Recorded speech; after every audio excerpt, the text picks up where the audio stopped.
Hello everyone, and this build is going to be a heavy bowgun build for Iceborne. This is the main way that I play heavy bowgun.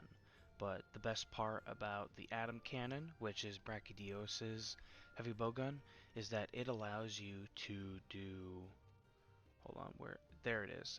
It allows you to do a normal shot build, it allows you to do a piercing shot build, and as for this build, it also allows you to do a spread build, as well as a sticky and a cluster build. The sticky and the cluster build for this probably aren't the best, but you know, it's there as an option. It's one of the reasons I like this heavy bowgun so much is that it has a lot of build versatility. You could use it for pretty much any heavy bowgun build that you want. So of course, for the first part, the weapon is the Atom Cannon, which again is the Brachydios cannon. I have 3 mods for close range up because this is a spread build, and then 2 slots for shield because again, this is a spread build. You're going to be right up in the monster's face, so this just makes it a little bit safer when you are shooting the monster in said face or their weak spot specifically. We have the maxed out attack charm, which gives us 5 points into attack boost. This is just so when we hit the monster in the weak spots, we do as much damage as possible.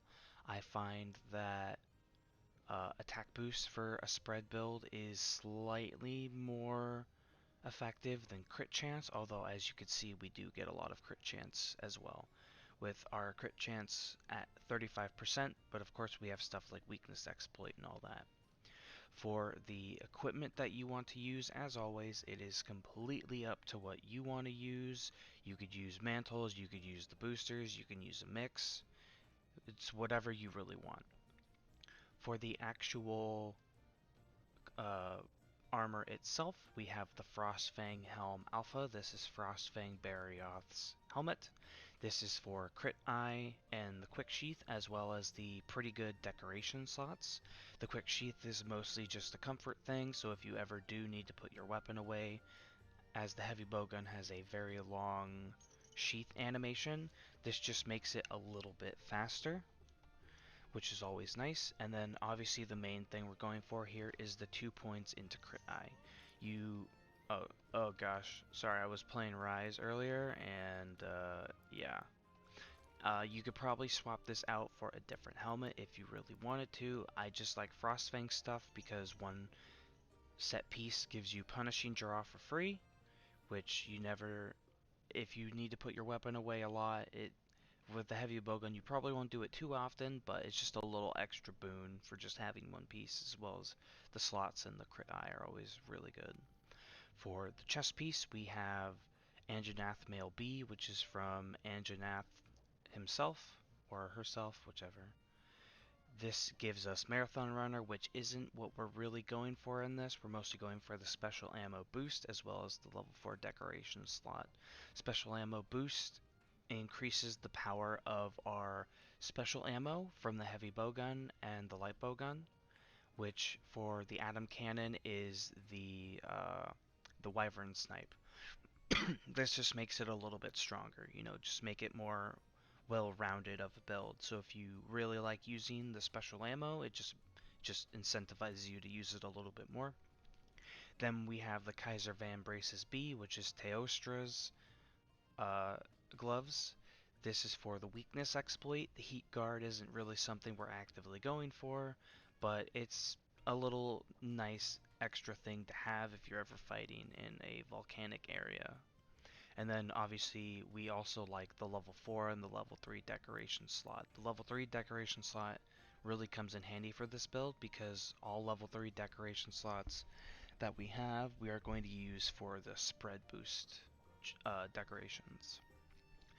For the waist, I go for a comfort slot here, which is the +2 guard. You could swap this out for more damage if you really wanted to. I just like having the guard up because, again, we're going to be in the monster's face, so if you really need to guard, which in Master Rank I feel like you need to quite often for a spread build, this just makes it a little bit less strenuous on you when you do block. And then lastly we have the Stygian Greaves B. as with the Bond Coil B from bon, gosh, I forgot the monster's name, but it's the giant bone monster covered in oil. I'll remember it at some point. But the Stygian Greaves B gives us 2 points into focus, which makes our special ammo recharge faster. So again, it just makes this build a little bit more well-rounded. So if you really like using your special ammo, you get to use it more often, and it does more damage, as well as the level 4 slot, which is really nice to have. And then the actual decorations themselves. In the Atom Cannon, we have 1 point into Iron Wall. This is to help us max out the guard, so when we do block, it just makes it a little bit better. In the Frostfang Helm A, we have a Spread Jewel, which increases the damage of spread ammo, which, as this is a spread shot build, this is something that you want to actively be trying to get as much as you can. Next, we have a non-elemental boost gem. So the way this works with uh, bowguns, at least for the heavy bowgun, is it works as long as it's either as long as the heavy bowgun doesn't have any elemental ammo, or as long as you just use non-elemental ammo itself. I did test this out in the training area.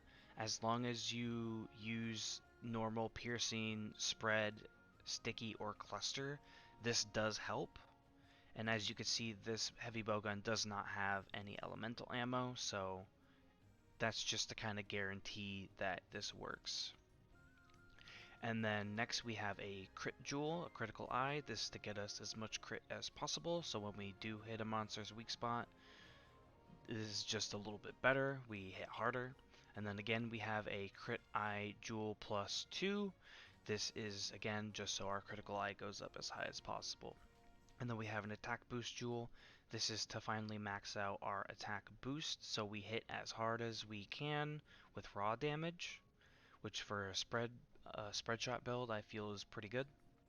Next we have a guard and attack boost jewel. I really like using this specific combo jewel that I have whenever I use a weapon with a shield, just because it gives you safety and damage at the same time. I feel like it's a very versatile decoration that can be used in pretty much any build for a lot of weapons. And then again, we have another spread power shot boost jewel. This is to max out spread power shots. This just makes it so it greatly increases the damage of our spread ammo, which again we really want. If you're using a pierce or a normal shot build for this bowgun, you could easily swap these two out for either force shot or piercing shots, which will increase the damage of your normal shots or your piercing shots if you choose to use those builds instead. And then next we use a Guardian and an Expert combo jewel. This is to max out crit eye as well as give us a little bit of offensive guard. The offensive guard I'm not too crazy about for the heavy bowguns because you have to kind of take a what's the word? Not You have to kind of look ahead to when the monster's going to attack, so you won't really be proccing offensive guard too much, but if you're able to get it down consistently, then it's just more damage for you. Next we have a focus and a tool specialist. This maxes out focus, so again, if you really like using your special ammo, this just makes it charge that much faster. You could swap this out for pretty much anything you want. If you want a little more damage, maybe you want to max out crit eye fully, you are more than welcome to do so. This is just for a more well-rounded build because I know some people really like using the special ammo. This also gives us 1 slot of tool specialist, which just means our equipment is up a little bit more. And then lastly, we have another point into Iron Wall. This is so our guard is maxed out, so if we have to play on the defensive, we have the option to do so. And of course, as I always say, your mantle jewels are completely up to you.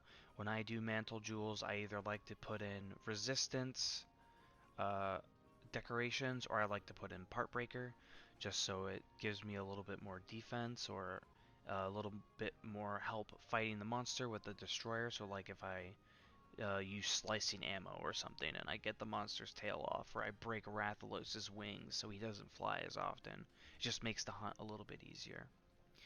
But anyways, that is going to be it for this video. I hope this build serves you as well as it has served me.